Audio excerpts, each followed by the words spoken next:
Halo semuanya, bertemu lagi dengan saya Hairul dalam Biru Bincang Seru bersama LPSDM. Karena setiap cerita punya warna dan kita membawa warna biru yang damai, tenang, dan penuh makna. Oke, agar tidak bisa menunggu lama lagi, kita langsung saja gaskan bincang seru pada hari ini. Sekarang kita ada kedatangan tamu yang sangat luar biasa dari perempuan-perempuan hebat dari sekolah perempuan dan anak muda perempuan. Anak muda perempuan gak tuh? Dari perwakilan muda. Oke. Sekarang karena ini merupakan Hari Kartini, kita tahu Kartini sangat berjuang sekali sama Indonesia untuk Indonesia.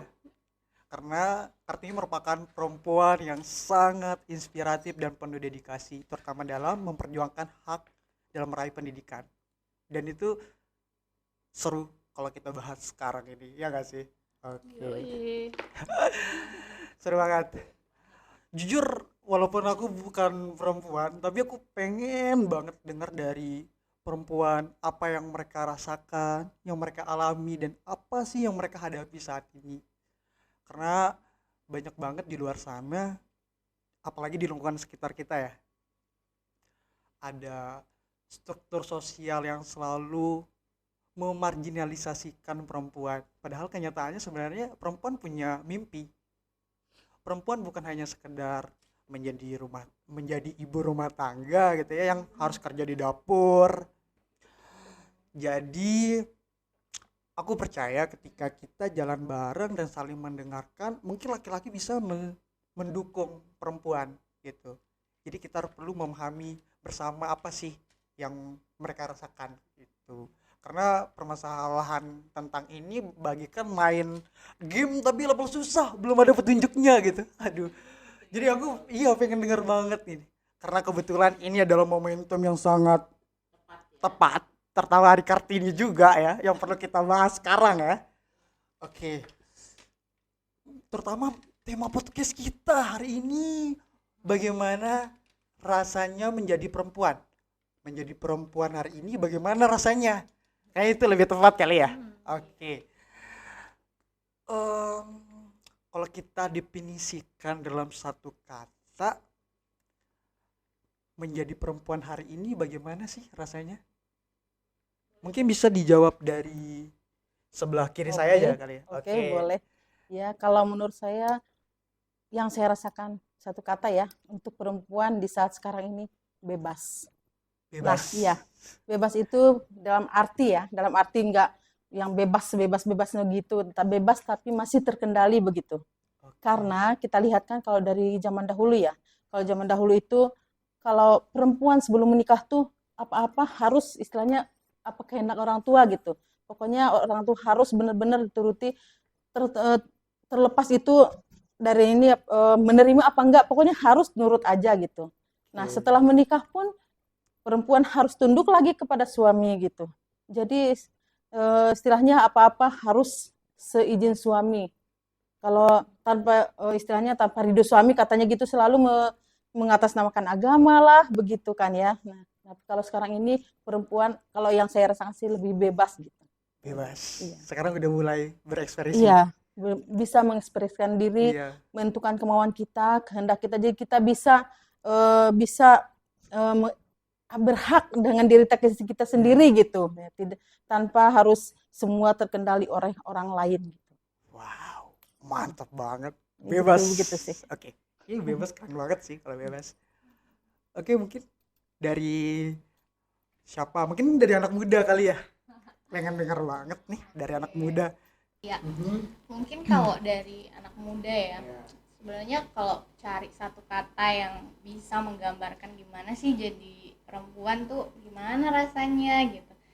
Ada banyak kata yang bisa kita pakai, tapi mungkin kata yang satu ini mungkin bisa nih, eh, aku pilih kata sadar ya. Sadar, awareness kalau bahasa anak muda sekarang ya. Karena kenapa sih kata sadar? Karena apa? Kita nih sebagai anak muda itu harus sadar bahwa kita tuh juga punya hak-hak yang sama sama laki-laki. Kalau di sisi orang lain juga, misal orang tua kita, mereka yang lebih dewasa mungkin dari di sekitar kita itu juga harus sadar bahwa kita juga harus diberikan hak-hak yang sama gitu. Jangan dikira kita yang masih muda nggak tahu apa-apa, ini udah lebih mudah gitu. Dan di samping itu juga kembali lagi nih ngomongin anak muda ya, kadang kan anak muda zaman sekarang tuh nggak peduli gitu, karena banyaknya tantangan distraksi atau gangguan dari digital lah, dari lingkungan sekitar tuh kadang kita nggak peduli gitu dengan isu-isu yang ada di sekitar kita. Jadi kita harus sadar baik tentang hak kita dan apa yang terjadi di lingkungan sekitar kita yang berkaitan dengan perempuan. Menurut aku sih gitu. Nah, jadi harus sadar ya. Iya, harus tentang sadar. hak-hak gitu.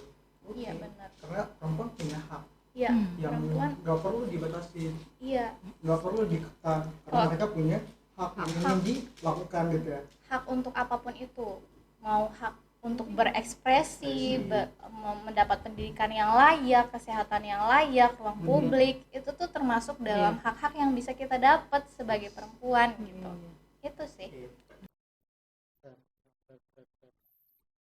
Siapa lagi nih? Mungkin dari Ya, sekolah perempuan Iya. dari desa Lombok. Oke.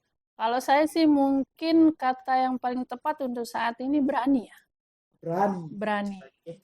Dimana kita sebagai perempuan ketika terjadi kekerasan, tindak yang tidak wajar kepada perempuan, kita berani mengungkapkan. Seperti sekarang ini banyak munculnya pelaporan-pelaporan tentang kekerasan di dalam rumah tangga atau semacamnya gitu. Kenapa makin banyak? Karena kesadaran perempuan sudah meningkat atau sudah berani mengungkapkan apa yang terjadi di sekitarnya. Nah, seperti di dalam rumah tangga juga perempuan sudah mulai berani mengatakan tidak. Tidak artinya misalnya dalam penggunaan kontrasepsi dia berani mengungkapkan saya tidak mau. Nah, karena tubuh saya ini sedang menolak. Berarti kan dia perempuan itu sudah berani. Nah, iya untuk saat ini. Gimana? Pasti banyak sekali perjuangan Mbak Yeni yang laluin dari dulu sampai sekarang, dan Mbak Yeni berani. Berani dalam Sekarang berani. Iya, kayak yang kemarin kita memisahkan perkawinan anak dengan segala macam omongan dari masyarakat yang bilang ini, tapi kita bisa dengan berani bersama teman-teman memisahkan anak tersebut. Wah, mantap sekali ya. Ternyata begitu sulitnya perjuangan perempuan yang ada di lingkungan kita ya. Nggak kerasa sekali. Jadi aku ngerasa sebagai lelaki gitu ya, oh ternyata gini ya itu yang mereka hadapi. Nyatanya kita selalu ngelihat, oh, kenapa ya perempuan nggak bisa jadi dirinya sendiri aja gitu ya, kayak kewalahan, kayak capek rupanya gitu. Oh ternyata ini yang mereka hadapi gitu. Bom banget sih Mbak. Aku sebenarnya kayak termenung, oh ternyata sesulit itu ya gitu. Oke, kalau aku ngeliat gini, kalau teman-teman satu kata mungkin aku tambah satu lah, jadi dua ya. Dua kata. Jadi ada kata banyak kata sih sebenarnya ya. Yang aku pakai dua kata, mandiri dan kritis ya. Artinya kenapa? Mandiri ketika masa-masa lalu ya, perempuan tuh harus tergantung. Kemana-mana itu harus diantar. Kalau mau kemana-mana harus izin.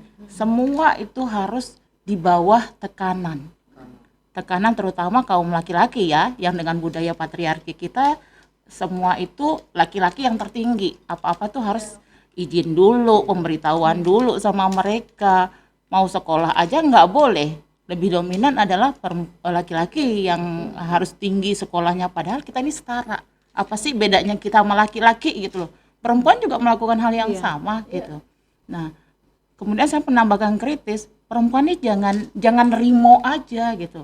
Artinya pada masa-masa sekarang kita sudah bisa menunjukkan bahwa perempuan-perempuan ini berdaya. Perempuan memiliki kekuatan yang sama dengan laki-laki. Itu kan? Bisa lebih. Iya. Bisa lebih Betul. Ketertindasan yang disampaikan Mbak Yeni ini banyak banget nih kejadian-kejadian. Nah, kalau misalnya semua perempuan seperti itu tidak berani melapor, tetangganya juga takut untuk melapor, ini kan menjadi bombastik yang akan hancur ya, suatu ketika ini akan meledak gitu. Ini yang perlu kita kuatkan nih sesama perempuan kita, terutama seringkali kita ini saling apa istilahnya menjatuhkan. Begitu perempuan misalnya dia dengan pakaiannya feminim, oh itu kan karena dia memakai itu makanya aja dia menjadi objek gitu. Nah ini kan hal-hal yang perlu kita kritisasi ya, itu yang perlu kita kuatkan di masyarakat gitu Mas Umam. Iya, Umam, iya kayak gitu deh. Patahkan stigma itu sih, Pak. Betul. Sebenarnya perempuan juga seperti itu. Banget. Iya kan? Iyalah. Oke. Ternyata aduh parah sih sebenarnya kalau kita lihat lagi ya di lingkungan kita. Aduh, mulut saya nih kayak keselnya terus nih, selalu kayak belibet. Oke. Iya, karena aku kagum banget nih sama perempuan saking wownya gitu. Oke. Nah, gini Mbak, boleh diceritakan ya kira-kira apa sih tantangan yang selalu dihadapi atau bikin yang kayak bener-bener capek banget ya gitu. Aku pengen ngeliat sih dari perspektif masing-masing gitu terkait tantangan yang sering dihadapi yang dimana ngerasa kayak udah kondisi bener-bener capek banget nih gitu sebagai perempuan. Ya, mau jawab dari mana dulu? Boleh dari anak muda dulu kali. Oke. Yang segar-segar dulu ya. Oke.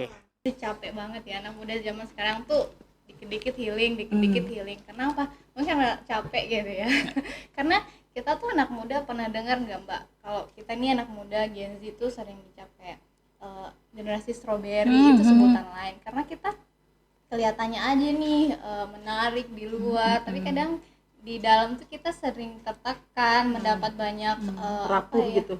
Iya bisa dibilang rapuh lah ya anak Gen Z zaman sekarang terus kayak mageran gitu mana juga di tengah era digitalisasi ya kita tuh jadi apa digital native kalau istilah bahasa gaulnya ya sekarang ya tahu kan digital native kita tuh dari sejak kita lahir ya kan Gen Z itu Mbak sekitar yang lahir tahun sekitar 1997 sampai 2012 kan nah yang dimana itu udah teknologi itu udah makin berkembang dan kita hidup bersama teknologi gitu jadi anak muda zaman sekarang tuh teknologi dia hidup dengan teknologi dan kadang mendapat tekanan mendapat tantangan dari itu ngelihat story orang bisa galau gitu kan Sering banget gitu. ya. Iya tapi kaitannya dengan perempuan ya dan dengan konteksnya kita lagi ngomongin Kartini ya menjadi Kartini masa kini buat teman-teman generasi muda gitu kalau dari pengalaman saya pribadi mungkin capeknya tuh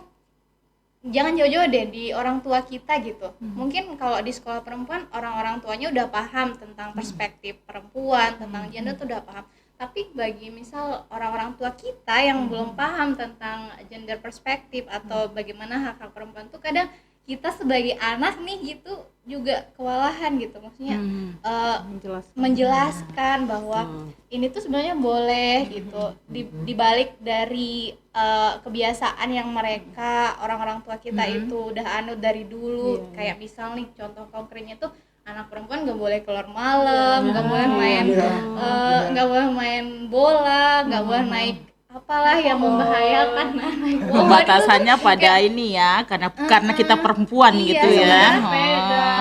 Sementara kita yang hidup di era digital tuh udah banyak dapat insight-insight dari semua yang udah kita lihat oh ternyata kita bisa gitu juga dengan orang-orang gitu kita bisa berekspresi kita bisa buat apa aja yang kita mau tapi justru di lingkungan terdekat kita tuh kalau belum paham belum sadar tuh juga capek banget gitu kalau boleh cerita ya misal kayak pernah nih Mbak saya mau pergi main bulu tangkis misalnya malam-malam kan misal nggak malam juga nggak malam larut gitu misal habis maghrib biasanya kan main bulu tangkis maghrib tuh habis malam lah gitu habis maghrib terus katanya nggak boleh anak cewek nggak boleh nanti orang bilang apa gitu lihat anak cewek keluar malam-malam perspektifnya udah beda terus dia bilang kalau cowok nggak apa-apa bisa jaga diri gitu-gitu kan nah sementara kita juga sebenarnya bisa jaga diri yang berbeda dari kita itu kan cuma fisik yang misal dia cowok cewek gitu tapi hak-hak kita itu dan ekspresi kita itu sama gitu kita bisa berekspresi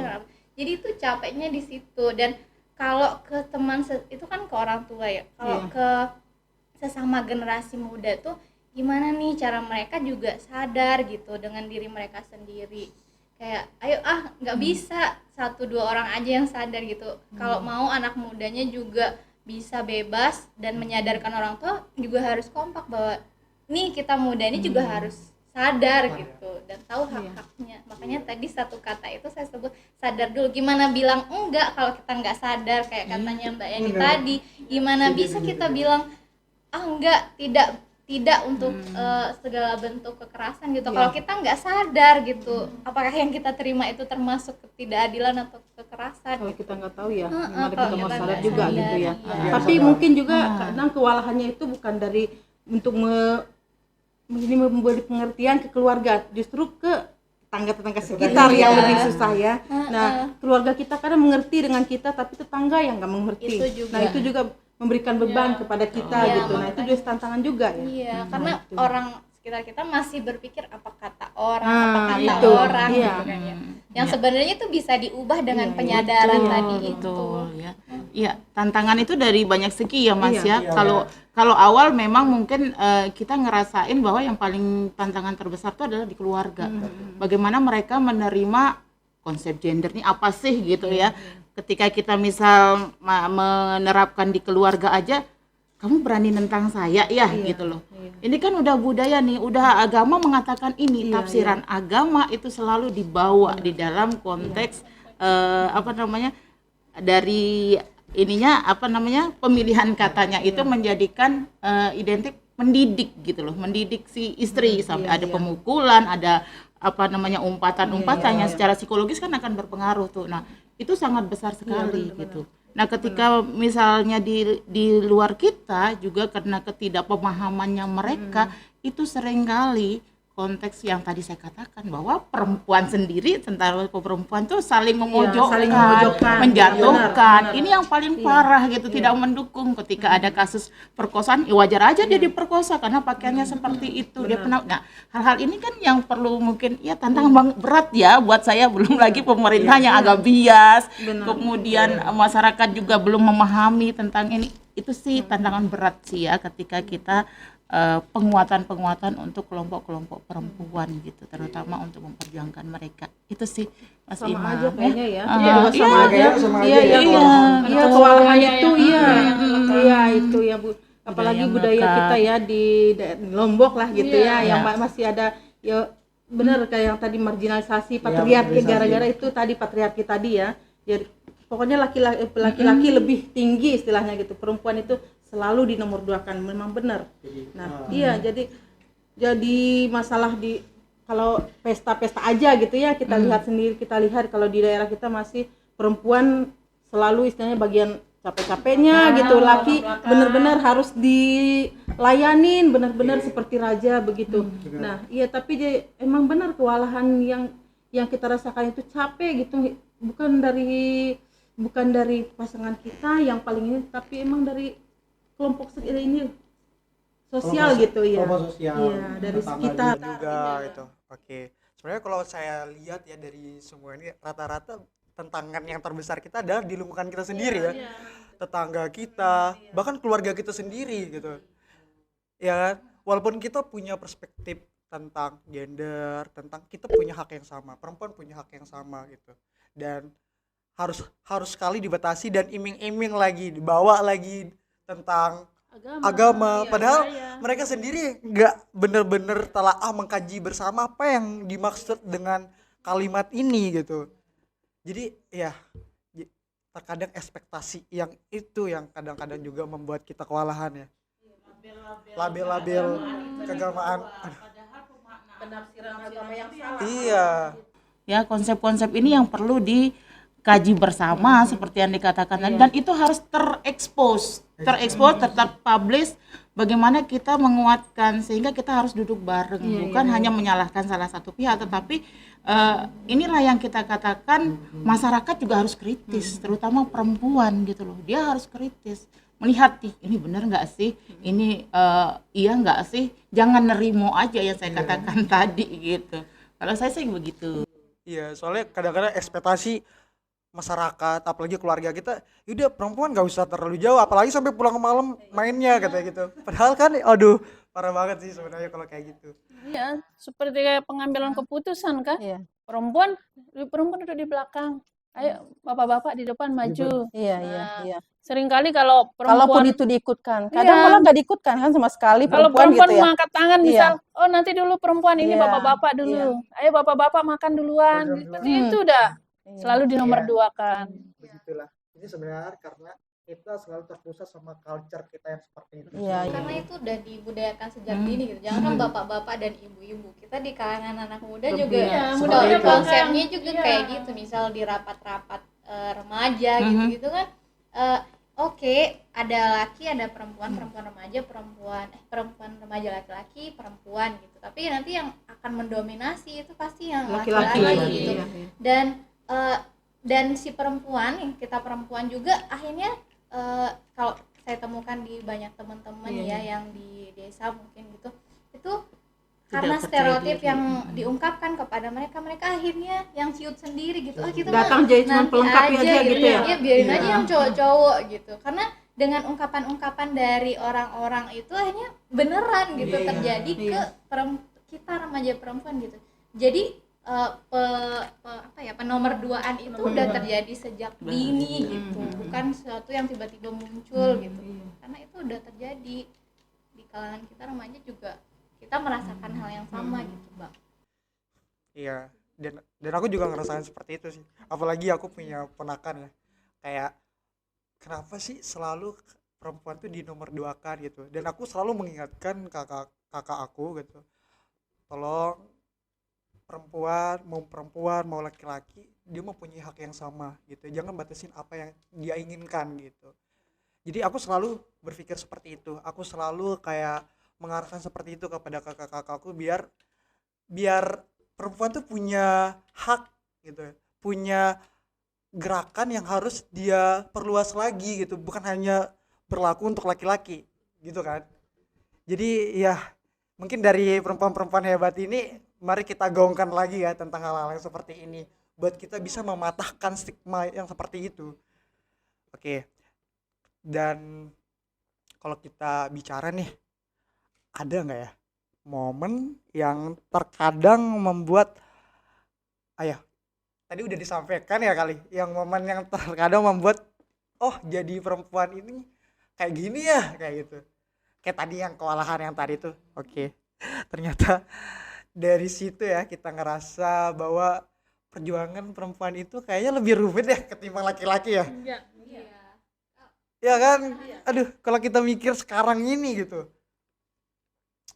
Karena pakaian kita kan sudah berpakaian yang sepadan, tapi tetap aja bisa nanti di jalan pulang sekolah atau pulang aja di catcalling cewek gitu kan. Itu kayak apa ada yang salah perempuan? Apakah Makanya bukan nggak ada yang salah dengan yang kita pakai walaupun dia seksi, tapi kalau itu cara dari pandangnya cara pandangnya mereka yang salah. bukan Otaknya aja yang kitanya. mesum gitu Nah, kan, itu. bahasanya kayak gitu Nah, tuh. kan orang yang bersadar pun ada yang dilecehkan kan ya. Nah, jadi nggak selalu Sangat yang seksi, banyak. jadi makanya Karena kan itu cara pandang mereka itu yang salah gitu. kadang kan kita disuruh makanya jangan seksi-seksi nanti gini. Padahal itu lebih ke oknum ya sebenarnya yang melakukan seperti itu. Kembali ke hak kita lagi. Iya, Benar. Apapun yang kita mau. Termasuk ketika teman-teman juga kita punya alat reproduksi nih gitu.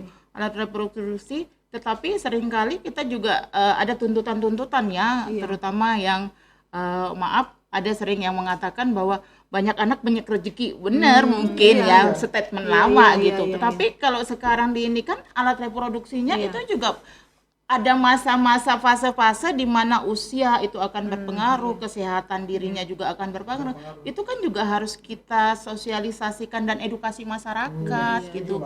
Jangan iya kita punya anak banyak nih enak, atau mungkin tuntutan kalau enggak punya anak nggak bisa nih, nggak sempurna. Padahal kan belum tentu semua perempuan ini bisa melahirkan gitu, dan mungkin kondisi fisiknya juga tidak memenuhi gitu. Jangan dipaksa dong, dan ini harus ada penjelasan, bukan hanya dituntut untuk punya anak gitu loh. Itu juga tadi kan harus karena pelabelan betul, tadi. iya. Dilihat kalau di segi agama juga ndak ada yang agama yang mewajibkan harus perempuan punya harus anak. punya anak Gitu. kan. Berarti harus pengkajian agamanya harus telah lagi dong, lebih dalam lagi. Jangan sekedar cuma tahu satu kalimat saja langsung dijudge seperti itu kan. Asli sih. Makanya sebenarnya harus kita duduk bersama, menyatukan satu Iya. persepsi dulu gitu ya. Itu edukasi terutama kesehatan reproduksi itu sangat penting banget. Iya. Ya, kenapa kejadian-kejadian perkawinan anak bisa muncul sekarang itu juga karena mereka tidak pernah dipahamkan. Mereka hanya dibatasi dengan oh jangan ya, nggak boleh ya gitu, tetapi tidak dijelaskan kenapa ya saya tidak boleh. Kenapa ya alat reproduksi saya seperti ini? Apa ya dampak yang akan terjadi? Itu tidak pernah dijelaskan sehingga dia hanya konteksnya di otaknya itu ya sudah melakukan hubungan, bisa menikah. Nah, ini tidak dipikirkan dampaknya setelah itu apa? Setelah saya menikah apa ya? Gitu. Karena pelebaran tadi juga emang benar kalau misalkan perempuan telat menikah kan dikasih lebar perempuan itu perempuan tua kayak gitu kan. Jadi buat beban gitu buat perempuan gitu. Cewek keluar malam dibilang cewek nakal. Iya gitu. Aku mengartikan gitu, karena tuh kayak pelabelan seperti itu sebuah stempel yang udah disahkan oleh masyarakat gitu, bahwa kita harus berpikir seperti itu gitu ya, padahal kan kenyataan enggak seperti itu. Nah itu yang perlu kita mungkin ya selalu edukasi, berikan sosialisasi gitu ya. Cukup keren banget sih pembahasan kita. Dan satu hal, pada saat ini kita mendengar adanya upaya untuk peleburan ya. Nah, Peleburan, itu aku dengar juga tuh, Mbak, itu gitu. dia ya. Ini ada wacana sih, ini memang belum terjadi, tetapi ini ada wacana bahwa Dinas DP3 AKB itu akan dilebur dengan Dinas Sosial. ya. Gitu. Kalau kita melihat ya, cara pandang kita nih, NTB itu sendiri kasusnya cukup banyak. Nggak bisa banget mbak, nggak bisa, 1000, saya terus terang nggak setuju benar. Betul. Kita Sedangkan kan mereka harus lain melakukan instansi aja penolakan. masih banyak kasus-kasus yang nggak bisa ditangani, apalagi dileburkan jadi satu, otomatis anggaran juga kan berkurang ya kalau kita jadi instansi dua instansi jadi satu dilebur gitu, ya itu tadi. Ya makanya benar-benar saya nggak setuju emang kalau dengan itu. Karena saya tahu apa namanya yang DP3 AP2KB gitu, dengan dinas sosial aja udah banyak loh yang harus perlu diurus gitu ya, udahnya bebannya banyak, apalagi dileburkan bisa fokus gitu kan sama tentang pemberdayaan perempuan gitu kan, tapi kenapa harus dileburkan gitu. Besar, makanya Iya, kalau kita sih menolak ya, Efisiensi. pastinya Benar, menolak benar, dengan benar. konsepnya Anggaran kita melihat angka Iya. kekerasan terhadap anak maupun kekerasan terhadap perempuan itu cukup tinggi. Cukup tinggi. Perkawinan anak kita tinggi, eksploitasi benar, anak, masih nomor berapa eksploitasi Mas, perempuan cukup tinggi gitu. Nah, ketika saat sekarang aja dia dengan berdiri sendiri Sendiri, ya, saja, masih itu banyak penanganan itu masih kurang, pelaporan kurang, apalagi kalau sudah dilebur gitu. Jadi satu. Apa benar fokus tuh gitu penanganannya? Benar-benar nggak Iya yakin kan? udah. Nggak Iya, mungkin. hak masyarakat tentang Iya. sosial aja masih banyak yang Iya. belum terpenuhi. Benar. Masih Itu. mau disatukan lagi. Ya. Iya. Banyak Nah, benar itu masih itu. banyak kasus Kita- kasus yang belum tertangani Iya. gitu. Dengan Banget dua instansi tuh, loh, banget apalagi kalau banget. satu nantinya dengan ya itu tadi efisiensi anggaran, selalu anggaran-anggaran yang ini sementara kan ini yang lebih perlu gitu loh, masih Iya. banyak lah jalan lain untuk penghematan Iya. efisiensi anggaran Efisiensi gitu. itu Jangan kan yang ini gitu. bukan berarti strukturnya harus diubah, Iya, tetapi iya. bagaimana kita penguatan kapasitas yang akan diberikan di Kinerjanya dalam yang harus diperbaiki gitu. pencegahan, kemudian penanganan sampai dengan layanan yang diberikan, itu yang harus kita kuatkan, bukan efisiensi langsung strukturnya diubah, bukan gitu loh. Itu yang perlu kita kuatkan bersama kayaknya ya. Ruang di ruang remaja juga untuk di DP3 AKB kalau mau dilebur itu juga akan mempersempit ya. Betul. Penanganan Otomatis, kasus, sudah. penanganan Di kasus lapangan pernikahan anak Iya. mungkin bisa saja bertambah karena minimnya penanganan kasus yang akan dilakukan kalau udah ke lebur Sangat, gitu ya. sangat Akan banget. nambah beban kita lagi di masyarakat. Dan mungkin akan tidak diperhatikan ya, Iya, gitu. dalam Oke. penanganan kasusnya. Jadi sebenarnya kita nggak setuju ya. Tidak Benar-benar nggak setuju kalau Bisa menolak tuh. Kita Semoga besok ke depannya nggak jadi dileburkan, amin ya. Amin. Soalnya takutnya yang nggak Belum fokus ketok palu gitu. juga ya? Ya. Dinas sosial aja banyak loh permasalahannya gitu. Banyak Apalagi kalau banget. digabungkan dengan Banyak banget ya. DP3 AP2KB gitu kan. Apakah semakin rumit tuh? Sedangkan kita tuh angka pernikahan anak sangat tinggi banget. sangat loh di tinggi. NTB. Di Indonesia tertinggi. NTB tertinggi Iya. perkawinan NTB anaknya. tinggi. Dan itu permasalahan dari dulu. Dari Mbak. dulu. Nah, ini yang sama. menangani Terselesaikan sampai kasus sekarang. gimana? Iya. Tahu dari ayo, Mbak, dari Penanganan desa kasus Abang-Abang. apa namanya pemisahan kemarin. Begitu kita mendapat kabar tentang anak ini nih mau dilamar nanti malam. Nah, kita cari tahu dulu lakinya orang mana sih, umur lakinya berapa sih. Nah, ternyata laki ini sudah cukup umur, sedangkan perempuannya setelah kita lihat kartu keluarganya, dia umurnya mau mendekati 17. Masih bawah umur. Kita tanya, alasannya mau nerima lamaran itu apa? Lagi-lagi ke ekonomi. Ekonomi lagi. Lagi-lagi kesejahteraan.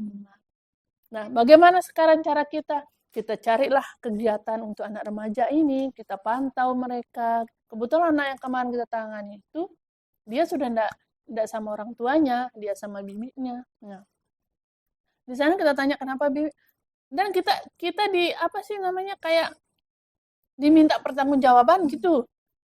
Kalau kalian pisahkan, siapa yang kasih makan? Nah, Iya. kalau dia bunuh diri nanti kalau dipisahkan, gimana? Iya, gimana lagi kan? Gimana kan? Lagi-lagi kita yang disalahkan. Padahal kita menyelamatkan. Lagi kasus yang satu lagi. Bersama Pak Babin ke rumah Pak Babin. Itu orang tuanya kekeh menikahkan anaknya. Sampai kita tanya, mohon maaf Ibu, apa anaknya enggak hamil? Sampai kita tanyakan begitu. Biar kita cari solusinya. Oh enggak. Karena yang kita takutkan, kalau sering terjadi pernikahan akan menambah angka kemiskinan. Kemiskinan Iya. baru, Nah, otomatis. kemiskinan baru. Jadi PR dinas sosial, jadi PR-nya desa. Desa lagi. Yang disalahkan siapa lagi kalau terjadi pernikahan anak? Desa lagi. Ketika ada bantuan mereka tidak dapat karena mereka tidak punya identitas. Sedangkan identitasnya itu tidak bisa keluar kalau tidak ada buku nikah. Buku nikah. Ya. Karena mereka tidak cukup umur. Itu lagi tantangan kami khususnya di pos pengaduan kami lagi. Nah, Pengaduan perempuan. iya di pos pengaduan sekolah perempuan. Artinya ini kan menunjukkannya bahwa kasus-kasus kita cukup tinggi. Nah kalau misalnya itu menjadi peleburan, ya susah sekali. Kemana akan ngelapor gitu loh. Ini kan menjadi pemikiran bersama. Kartu BPJS, PKH aja masih belum terselesaikan sampai sekarang. Mana yang berhak? Kartunya ada, tapi anggarannya enggak ada. BPJS-nya ada, tapi tidak aktif. Iya. Itu aja belum Sama juga bohong, terselesaikan. ada kartu tapi enggak. Ya, bagaimana lagi ada masalah kekerasan kayak gitu? Kayak satu bapak tapi beribu cabang yang tidak bisa diselesaikan. Sampai sekarang di pos pengaduan kita juga masih kita tampung sampai sekarang belum terselesaikan. Tapi itu kemarin dengan jejaring yang cukup kuat ya, akhirnya itu bisa memisahkan. Ini misalnya itu terjadi di setiap desa bisa melakukan pemisahan. Artinya kan harapan generasi muda ke depannya juga cukup bagus gitu loh. Kalau sekarang sudah di-cut generasi muda dengan kondisi seperti itu, ini kan masa depannya akan suram gitu loh. Ini yang perlu kita pikirkan bersama ya. Dengan Itu. banyak drama, Tuh. dengan penuh drama. Belum dari hujatan dari masyarakat, dari orang tua yang nanti kalau dia bunuh diri gimana, nanti dia mau kasih makan siapa, nanti dia kabur gimana. Ini memang sangat-sangat penting yang edukasi di masyarakat, terutama perkawinan anak ini. Jangan konsep perkawinan anak itu dibuat dengan untuk mengamankan si orang tua gitu loh. Dalam artian kan menyelamatkan nama baik dan semuanya kan itu harus dipastikan dulu setelah meninggal ini apa gitu. Itu yang perlu kita juga harus edukasi. Mungkin dari pemerintah juga harus banyak nih mengedukasi di masyarakat gitu loh. Dengan semakin banyak kita melakukan sosialisasi, edukasi yang semakin kuat, mulai dari ranah bawah sampai atas itu kan semakin ini ya. Dari gitu. remaja juga sudah harus diperkenalkan tentang cash pro gitu kan. Ada hubungannya juga kan ya kalau ini menikah di usia belum matang gitu ya, reproduksinya belum matang gitu kan. Nanti ya itu tadi kemiskinan baru kan karena stunting juga. Nah, iya masalah lagi. Makanya Jadi penting kedepannya sekali ada itu pengampu bahkan banyak khusus masalah ya, gitu. gitu. Iya. Kalau misalnya dia sudah digabung, gimana nih gitu. Kalau dia sudah ada pengampu khusus kan itu akan fokus gitu. Juga Nah. kami juga sosialisasinya itu ndak gimana kumpul rame ndak. Ketika ada ibu-ibu kumpul gitu, kita ikut duduk. Bu, ibu kan punya anak remaja ya. Iya. Sebut aja alat tubuhnya, Bu. Reproduksinya tuh sebut mana yang boleh dipegang sama orang, Yang boleh mana dilihat yang juga. dilihat, mana yang dijaga. Itu ibu sebutkan saja, jangan malu, Bu. Karena era sekarang itu anak lebih nge-share apa googlingnya lebih canggih Lebih gitu. teknologi sekarang. Iya, Iya. tapi alangkah dari hati ke hati Iya. gitu kan antara ibu, Ibu dan kelekatan iya, ibu dan anak anaknya. perempuannya gitu ya. Sama di sekolah kan Tian juga kebetulan di TK. Dari TK kita mengajarkan anak-anak itu mana bagian tubuh yang boleh disentuh Iya. sama orang, mana pegangan yang menjurus Iya. ke lain itu kita Walaupun kasih dengan tahu. orang tua sendiri gitu. Iya. Nggak harus dengan orang luar ya, harus sama orang tua sendiri pun Iya, begitu. kayak sentuhan kan ada Iya. sentuhan kayak udah menjurus kadang anak TK gitu kan itu kita sudah mulai mengedukasi mereka gitu. Hanya berani Iya. mengatakan Iya. tidak, Iya. menolakkan ketika ada kejadian-kejadian seperti itu. Oke, jadi intinya kita DP 3 AP 2 KB tidak harus dileburkan dengan dinas sosial. Setuju. Ya, bagaimanapun, karena ini merupakan permasalahan yang harus dipisahkan. Iya. Takutnya nggak fokus, dan itu harus fokus benar gitu. Kita aja sudah ngalamin banyak permasalahan seperti ini, apalagi dipisahkan ya bakal menumpuk lagi kan permasalahannya itu. Menambah PR lagi. Menambah PR lagi kita gitu. Sampai kalau kita pikir kapan ya NTB bakal maju gitu. Kalau nambah masalah terus gitu. Aduh. Nggak bakal selesai kalau kayak Bilang gini. 1 tumbuh 1000 katanya kalau gitu. Oke. Nah, karena kita ada bentar lagi mau masuk ke sesi akhir nih. Kira aku pengen denger nih. Pengen tahu banget bagaimana sih, apa sih biasanya gitu. Karena pada dasarnya yang saya lihat ya, yang saya tahu gitu. Di sekitar kita dukungan laki-laki terhadap perempuan itu sangat minim sekali, Mbak. Nggak terlalu masif gitu. Apalagi tentang hak-hak perempuan yang harus kita jaga, yang harus kita hargain, itu sangat minim gitu.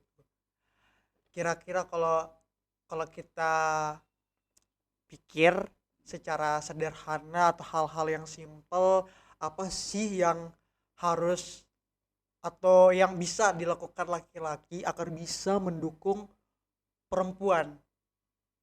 Mungkin dari perspektif masing-masing. Kalau saya aja satu kata aja, laki-lakinya harus pengertian, udah itu aja. Ya, pengertian. Iya. Ya. Iya. Pengertian. Berarti dari segi hal tentang Dia apa maksudnya pengertian itu begini loh.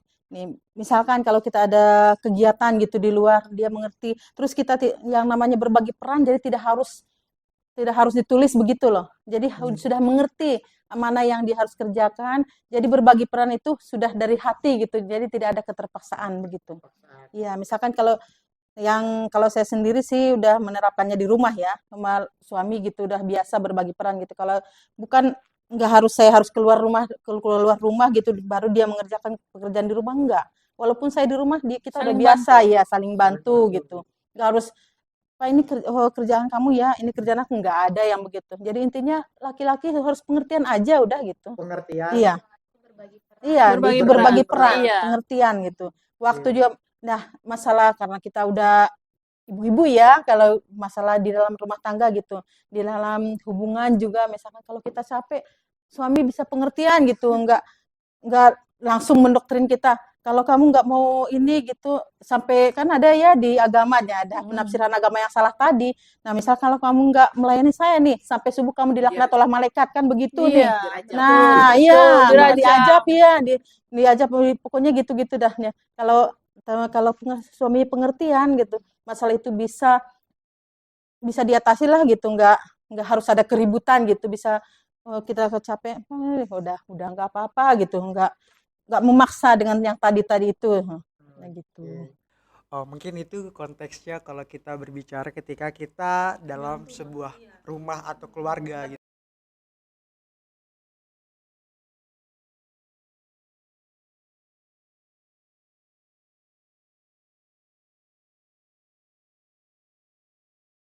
Ya benar, karena bagiku Mbak ya, maksudnya ketika kita membangun sebuah keluarga pasti kita harus punya apa namanya istilah kita menikmati bersama kebahagiaan itu sendiri. Jangan sampai kita punya kebahagiaan diri sendiri aja gitu apa namanya sampai lupa kita ngelihat bahwa perempuan juga butuh dihargai, butuh mengerti gitu kan. Jadi itulah pentingnya kita berbagi peran dalam sebuah keluarga.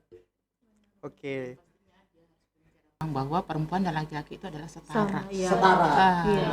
Tidak ada yang dibedakan gitu ya. Mau di sisi manapun, di tempat manapun gitu. Itu yang harusnya itu ada menjadi pegangan.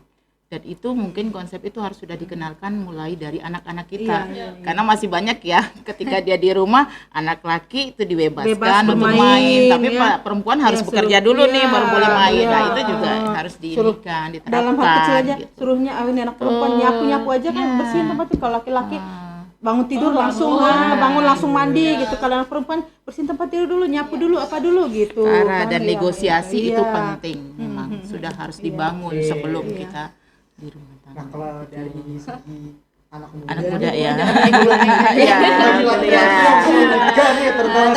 Tapi ibu-ibu yang di sini pernah muda kan ya? Pastinya lah ya. Langsung tua kan? Kalau sih hal yang simpel yang pengen banget Iya. Kalau buat kita nih anak muda ya mungkin buat yang pacaran mungkin ya. Mungkin kalau anak muda kan belum nikah loh. Pasti pacaran, mungkin ada deket-deket crush kah apa istilahnya gitu ya.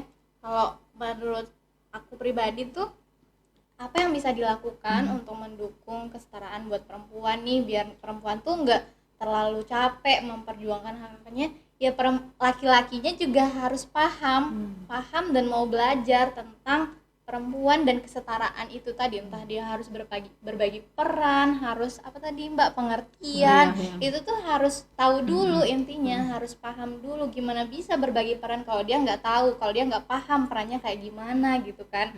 Nah kayak misal terjadinya kekerasan bukan aja di rumah tangga ya Mbak, istilah KDRT, kekerasan dalam pacaran juga ada. Banyak banget tuh berita-berita toxic relationship ya kalau bahasanya anak sekarang. Aduh, itu nggak ikut-ikutan. Apa mungkin Pak Umam yang gitu? Posesif sama Pengalaman ya. Ada pengalaman. Alhamdulillah untuk saat ini saya belum pernah sampai seperti itu. Alhamdulillah ya. Mudah-mudahan udah ngerti kan. Jadi laki-laki damai. Iya. Sebelum nikah aja Laki-laki udah baru. berani Makanya melakukan kekerasan gitu, apalagi udah menikah gitu. Mungkin anak-anak Gen Z tuh sering lihat-lihat story di Instagram atau di media sosial gitu. Gimana sih pacaran yang sehat, pacaran idaman ala TikTok. Sekarang kalau orang-orang bilangnya standar TikTok gitu ya. Sekarang kan sering kita bilang gitu ya, standar Instagram, standar intinya standar media sosial yang di situ mencerminkan pacaran yang enak, yang bucin-bucin gitu. Tapi pada kenyataannya banyak banget kan yang kita temukan berita-berita yang udah ditonjok pacarnya lah sampai biru-biru gitu, nggak mau ini, nggak mau mungkin kalau yang konteksnya bebas gitu, nggak mau berhubungan atau apa nanti dapat kekerasan gitu kan. Itu tuh nggak banget gitu. Jadi intinya apa yang bisa dilakukan laki-laki untuk perempuan adalah ya dia harus paham dan juga belajar tentang. Jadi laki-laki pun perlu disadarkan juga ya, bukan perempuan aja begitu. Ada kan istilah laki-laki baru Mbak, gitu, laki-laki yang paham tentang konsep kesetaraan dan juga berbagi peran tentang perempuan. Sama kayak sekarang ini kan banyak remaja yang memilih cara instan kalau punya masalah bunuh diri.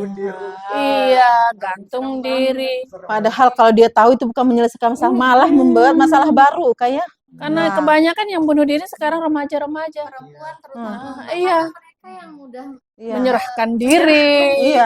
Ketika laki-laki tidak mau tanggung jawab, solusinya bunuh diri. Karena emang pada dasarnya Mbak, kita lari lagi ke pelabelan tadi gitu. Pasti ketika maksudnya padahal perempuan loh yang jadi korban, kenapa perempuan lagi disalahkan? Pressure-nya semakin tinggi, benar, tekanan dia gitu. Ketika ada hal yang seperti itu membuat mentalnya itu semakin terganggu. Iya, benar.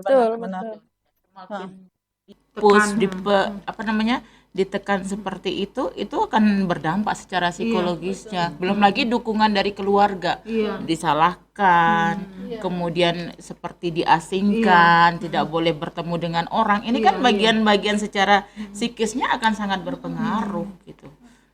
Kalau lihat karena ini momen Kartini juga ya, Mas Herul ya, pas aku ada film Kartini itu aja kita bisa lihat loh, ketika Kartini mau menyerahkan dirinya, istilahnya mau menikah gitu kepada laki-laki pilihannya tuh, Kartini aja kasih syarat kalau dia suaminya itu harus bisa mendukung mimpi-mimpinya, dia harus kasih dia membuat sekolah untuk perempuan dan kalangan miskin, itu tuh suaminya harus siap gitu. Makanya Kartini mau menerima gitu. Itu contoh yang kita bisa ambil dari Kartini ya, kalau kita kaitin sama konteks yang Hari Kartini ya Mbak ya. Jadi harus bisa mendukung. Kalau bisa mendukung ya harus lagi-lagi paham dulu gitu. Siap mendampingi artinya kan harus siap melindungi ya. Gitu. Siap Bu Bos. Oke. Laki-laki baru. Laki-laki baru. Oke. Oke. Sebelum berakhir, mungkin ada kata-kata yang ingin kalian atau perempuan-perempuan yang ada di sini ingin sampaikan bagi perempuan di luar sana yang masih berjuang untuk membela ketidaksetaraan yang mereka hadapi. Ini adalah momen penting Hari Kartini untuk bisa kita menyuarakan itu semua. Mungkin mulai dari mana dulu? Boleh saya boleh. Intinya tetap semangat di dalam segala hal. Yang pertama dulu semangat untuk belajar. Karena dari belajar dulu kita tahu kan, kita tahu apa masalah kita, bagaimana cara kita mengatasinya, dan bagaimana kita menularkan ilmu yang kita dapat di masyarakat. Semakin banyak yang kita ketahui, semakin banyak yang bisa kita edukasi, semakin banyak yang bisa tertolong. Gitu. Semangat, jangan patah semangat, itu aja. Ya. Oke, selanjutnya. Buat dari anak muda ya, buat anak muda nih di momen Kartini, spesial Hari Kartini, yang aku pengen kasih tahu atau yang harapan juga ke anak-anak muda tuh, kita bisa belajar dari perjalanannya Kartini. Gimana Kartini tuh nggak mudah menyerah, dia berani speak up. Kita nih anak muda yang terkenalnya cuek, kita harus sadar mulai hari ini kita nggak boleh lagi tuh nggak peduli tentang isu-isu di sekitar kita, tentang kita jangan sampai nggak tahu masalah peleburan DP3AKB yang bisa menangani kasus-kasus yang berkaitan dengan anak dan perempuan. Itu juga salah satu contohnya. Kemudian dari Kartini kita belajar bahwa dia tidak menyerah pada mimpi-mimpinya. Buat kita nih anak muda yang masih punya mimpi-mimpi, sekolah dulu, kejar cita-cita dulu, kita bisa menghindari pernikahan anak kalau kita fokus pada mengejar mimpi-mimpi kita gitu. Dan adanya juga dukungan dari orang-orang sekitar, termasuk orang tua kita gitu. Dan dari Kartini juga kita belajar bahwa dia berani speak up, dia berani mengutarakan keinginannya, dia menolak dirinya dinikahkan di usia muda, ketika dia harus dipingit, kemudian harus mempersiapkan diri hanya untuk menikah gitu. Kita tuh udah nggak di zaman Kartini dulu lagi, kita udah di tahun 2025 yang bisa berekspresi, yang bisa melakukan banyak hal gitu. Dan tapi nilai-nilai positif dari Kartini yang bisa kita ambil, terus berkarya. Kartini menulis surat-suratnya yang akhirnya dijadikan menjadi buku. Kita pasti nggak asing sama judul bukunya Habis Gelap Terbitlah Terang gitu kan. Ibu-ibu juga pada tahu kan. Nah, akhirnya itu dari judul itu aja kita diajarkan untuk optimis gitu. Oke, sekarang mungkin banyak tuntutan, kita dinikahkan atau jangan ada kita lagi deh gitu. Anak-anak yang sudah menjadi korban pernikahan anak, yang dinikahkan hanya gara-gara alasan ekonomi, agar beban orang tuanya dipindahkan, berkurang ke suaminya gitu.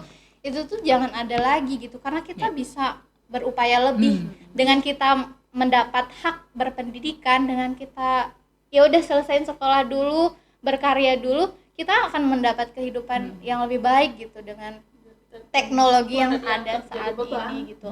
Dari Kartini perempuan harus berdaya. Perempuan harus berdaya. Dari Kartini kita belajar itu. Kita tidak boleh menyerah, mumpung masih muda, jangan menyerah dan berani speak up, dan tentunya sadar dengan apa yang akan menjadi hak-hak kita dan juga apa yang menjadi tantangan buat kita.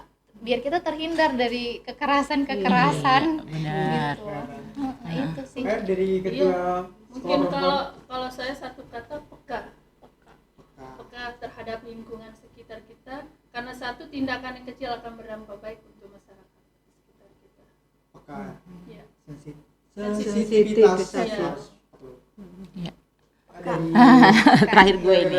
Ya, kalau saya melihat perempuan-perempuan di sana harus berani kritis, ya, harus berani kritis dan berani speak up dimanapun Anda berada. Jangan pernah takut, jangan pernah takut untuk menyampaikan persoalan-persoalan yang dihadapi. Ya, kepekaan kita di masyarakat itu juga sangat penting bagi teman-teman kita. Dan pastinya saya berharap teman-teman itu harus tetap belajar dan jangan pernah putus asa. Yakin perempuan itu pasti jaya, pasti sukses ketika dia mau belajar dan kritis di dalam menghadapi persoalan-persoalan yang dihadapi. Tepuk tangan dulu dong. Seru banget nih ceritanya. Oke. Ya, kalau tadi karena banyak banget pembahasan yang seperti ini ya sangat Seru ya. seru banget. Jujur seru banget nih. Soalnya nggak cukup sehari sih Iya. kalau membicarakan tentang perempuan, Iya. nggak habis. Sampai lupa waktu ya.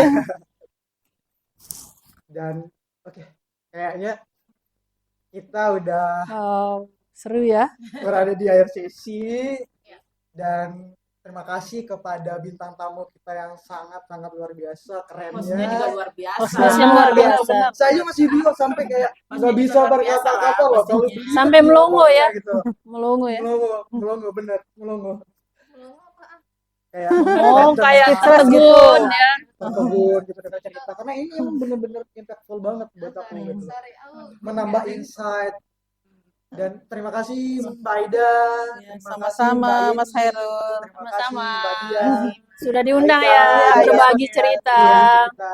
Oke, kayak mungkin kita bakal ngomong-ngomong lagi ya di episode selanjutnya kali ya. Kita Oke, bahas siap. yang lebih seru Oke, lagi oke. kali ya. Siap. Oke ya. Oke, terima kasih semuanya. Dengan Jangan lupa cerita-cerita yang baru. dengan cerita-cerita yang baru. Baik, kita udah berada di sesi akhir dalam acara atau bincang seru pada hari ini. Sungguh ini benar-benar insightful, impactful, dan benar-benar menambah knowledge kita. Stay tune terus dan tunggu episode selanjutnya. Oke.